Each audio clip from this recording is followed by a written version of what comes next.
ये बात तो हम सब जानते हैं कि एल्बर्ट आइंस्टाइन हिस्ट्री का सबसे बड़ा जीनियस था। इतना जीनियस कि वो अकेला ही हजारों साइंटिस्ट से ज्यादा दिमाग लड़ा सकता था।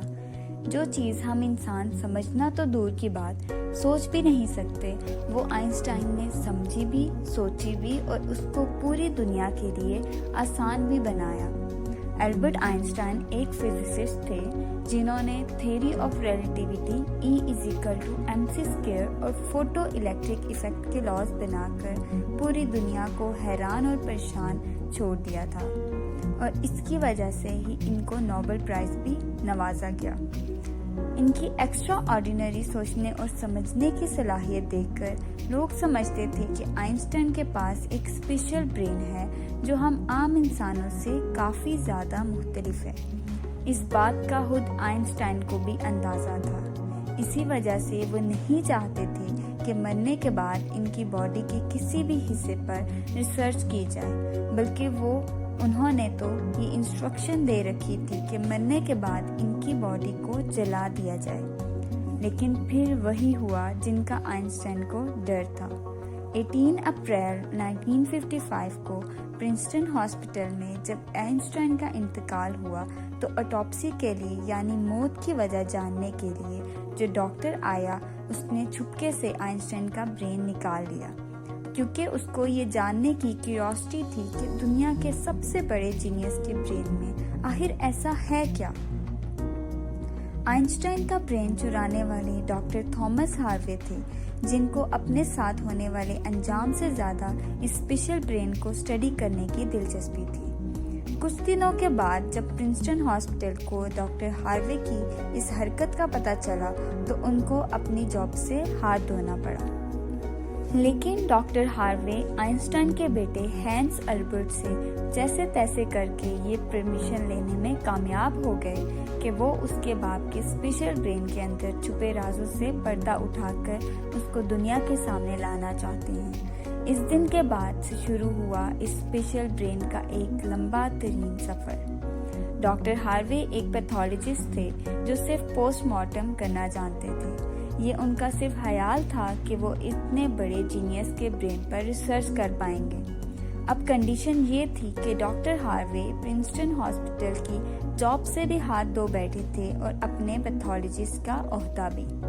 आइंस्टाइन का ब्रेन जो पहले ही डॉक्टर हार्वे प्रिजर्व कर चुके थे, वो इसको लेकर पेनिसिल्वेनिया के शहर फिलाडेल्फिया ले गए, जहां उन्होंने ब्रेन के कई फोटोज ली और फिर उसको 240 छोटे छोटे पीसेस में काटकर हर पीस को अलग अलग जार में प्रिजर्व करके अपनी बेसमेंट में छुपा दिया।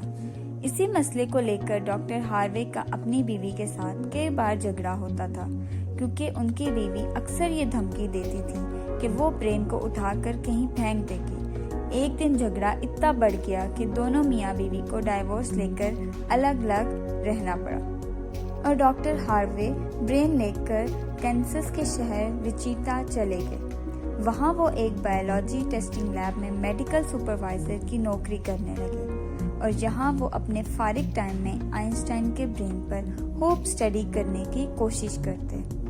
इसके बाद कई बार वो अलग अलग जॉब छोड़कर मुख्तलिफ शहरों में ये ब्रेन लेकर घूमते रहे। कई साल गुजर चुके थे, लेकिन डॉक्टर हार्वे आइंस्टाइन के ब्रेन पर कुछ खास रिसर्च ना कर सके।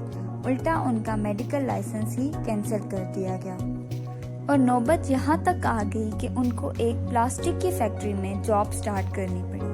तभी उन्होंने पहली बार एक अच्छा फैसला किया कि वो इनके ब्रेन के अलग अलग हिस्सों को दुनिया भर के बेस्ट न्यूरोपैथोलॉजिस्ट के पास डिटेल्स रिसर्च के लिए भेजेंगे। लिहाजा उन्होंने ऐसा ही किया। 1955 में ब्रेन चोरी होने के तकरीबन 30 साल के बाद यानी 1985 में पहली बार आइंस्टाइन के ब्रेन पर एक स्टडी पब्लिश की गई। इसके बाद अगले 28 सालों तक इस जीनियस ब्रेन पर दुनिया भर के न्यूरोपैथोलॉजिस्ट ने कई स्टडीज पब्लिश की, जिनमें बताया गया कि आइंस्टाइन का ब्रेन आम इंसानों के ब्रेन से काफ़ी डिफरेंट था। सबसे बड़ा डिफरेंस ब्रेन के कॉर्पस कैलोसम नामी हिस्से में पाया गया। अब यहाँ ये जानना ज़रूरी है कि इंसानी ब्रेन दो अलग अलग हिस्सों में डिवाइडेड होता है। इंसान जो भी काम करता है वो ब्रेन के एक हिस्से में पहले प्रोसेस होता है और फिर ब्रेन हमारे जिस्म के उस हिस्से को सिग्नल देता है। लेफ्ट ब्रेन हमारे जिस्म के राइट हिस्से को कंट्रोल करता है, जबकि राइट ब्रेन हमारे जिस्म के लेफ्ट हिस्से को कंट्रोल करता है। इसके अलावा 90% इंसानों का लेफ्ट ब्रेन बोलने, समझने, मैथमेटिकल कैलकुलेशन और राइटिंग यानी लिखने के दौरान काम करता है, जबकि राइट ब्रेन के पास क्रिएटिविटी, शेप्स को पहचानने, आर्ट और म्यूजिकल स्किल्स की जिम्मेदारी होती है। अब आप भी ये सोच रहे होंगे कि इस सब में कॉर्पस कैलोसम का क्या काम है। फर्ज कर लें कि आप कीबोर्ड पर टाइपिंग कर रहे हैं या फिर मोबाइल फोन पर। इस दौरान हमारे दोनों हाथ टाइपिंग करने में बिजी हैं। कुछ अल्फाबेट्स हमारा सीधा हाथ टाइप कर रहा है तो कुछ उल्टा हाथ। टाइपिंग के दौरान आपके लेफ्ट हैंड से एक मिस्टेक हुई तो आपने फौरन अपना राइट हैंड इस्तेमाल करके उस मिस्टेक को इरेज किया। तो इसका मतलब ये हुआ कि जब हमारे राइट ब्रेन से मिस्टेक हुई तो उसने लेफ्ट ब्रेन को फौरन सिग्नल देकर वो मिस्टेक ठीक करवाई। ब्रेन के दोनों हिस्से आपस में जिस चीज के थ्रू कम्युनिकेट करते हैं उसको कॉर्पस कैलोसम कहा जाता है। और आइंस्टाइन का कॉर्पस कैलोसम आम इंसानों के मुकाबले में कुछ ज्यादा ही बड़ा था, यानी उनका लेफ्ट और राइट ब्रेन का आपस में बहुत स्ट्रॉन्ग कनेक्शन था, जिसकी वजह से आइंस्टाइन एक ही वक्त में काफी कॉम्प्लेक्स प्रॉब्लम्स और सिचुएशंस को इमेजिन कर सकते थे। कॉर्पस कैलोसम के बड़े होने के अलावा आइंस्टाइन के ब्रेन का पैटर्न भी आम इंसानों से काफी मुख्तलिफ था और रिसर्चर का मानना है कि इसकी वजह से ब्रेन में न्यूरॉन्स का फ्लो काफी बेहतर था। न्यूरॉन्स के अच्छे फ्लो होने का मतलब है कि इनकी मैथमेटिकल कैलकुलेशंस की पावर काफी ज्यादा स्ट्रॉन्ग थी। Albert Einstein complex mathematical problems को बगैर पेन और पेंसिल के अपने दिमाग के मदद से ही सॉल्व करने की काबिलियत रखते थे। न्यूरॉन्स ज्यादा होने की एक और वजह भी रिसर्च पेपर्स में बताई गई। जब आइंस्टाइन के ब्रेन का वजन किया गया तो उसका वजन 1230 ग्राम था, जबकि आम इंसानों का 1400 ग्राम होता है। रिसर्चर का मानना है कि इनके ब्रेन की लाइनिंग काफी पतली थी, जिसकी वजह से इनमें ज्यादा न्यूरॉन्स पाए जाते थे। लेकिन सबसे बड़ा सवाल अभी भी वही था कि क्या आइंस्टाइन ऐसे स्पेशल ब्रेन के साथ पैदा हुए थे या इनके पैदा होने के बाद इसमें चेंजेस आई। रिसर्च के बाद मालूम पड़ा कि अल्बर्ट आइंस्टाइन जब पैदा हुए थे तो वो पूरे 5 साल तक बोल नहीं सकते थे, जबकि दूसरे बच्चे 2 या 3 साल की उम्र में बोलना शुरू कर देते हैं। जब उन्होंने बोलना शुरू किया तब भी वो ज्यादा बोलना पसंद नहीं करते थे, बल्कि हमेशा अपनी सोचों में ही खोए रहते थे। उनके पास चीजों को मेमोराइज करने की पावर काफी कम थी, यहाँ तक कि उनको सिंपल मैथ के टेबल भी याद करने में मुश्किल होती थी। वो मैथ्स और नंबर को लॉजिक तरीकों से प्रोसेस करने के मास्टर थे, ना कि उनको रटा लगाकर याद करने में। स्कूल लाइफ में बाकी हर सब्जेक्ट में आइंस्टाइन फेल होते थे। सिर्फ मैथ्स और साइंस वो वाहिद सब्जेक्ट्स थे जिसमें आइंस्टाइन के नंबर सबसे ज्यादा आते थे।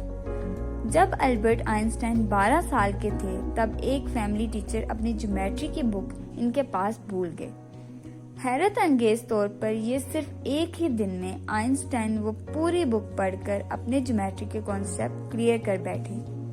ना सिर्फ इतना बल्कि सिर्फ 14 साल की उम्र में वो इंटीग्रल और डिफरेंशियल कैलकुलस के मास्टर बन चुके थे। मैथ और साइंस में इनकी इतनी स्ट्रॉन्ग ग्रिप थी कि जब वो क्लासरूम में कोई सवाल पूछने के लिए हाथ खड़ा करते तो प्रोफेसर घबराने लगते थे, क्योंकि आइंस्टाइन के अक्सर सवाल टीचर्स के भी ऊपर से गुजर जाते थे। छोटी सी उम्र में ही वो इस यूनिवर्स के लॉज को एक छोटी सी इक्वेशन में बंद करना चाहते थे और यही उन्होंने अपनी जिंदगी का मकसद बना लिया था।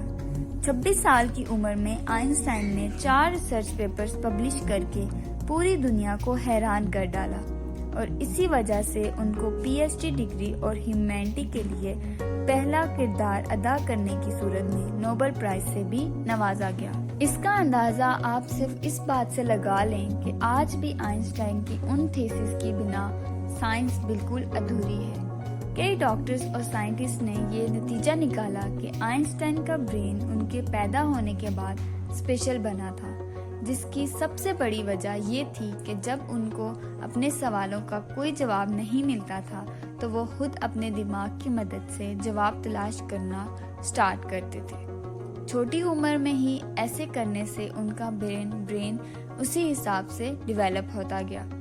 आज भी आइंस्टाइन का ये एक्स्ट्रा ऑर्डिनरी ब्रेन अमेरिका में वाकई द मटर म्यूजियम में मौजूद है, जिसको बड़ी हिफाजत से माइक्रोस्कोपिक स्लाइड्स में प्रिजर्व करके रखा गया है। उम्मीद है इस वीडियो से आपको भरपूर इंफॉर्मेशन मिली होगी।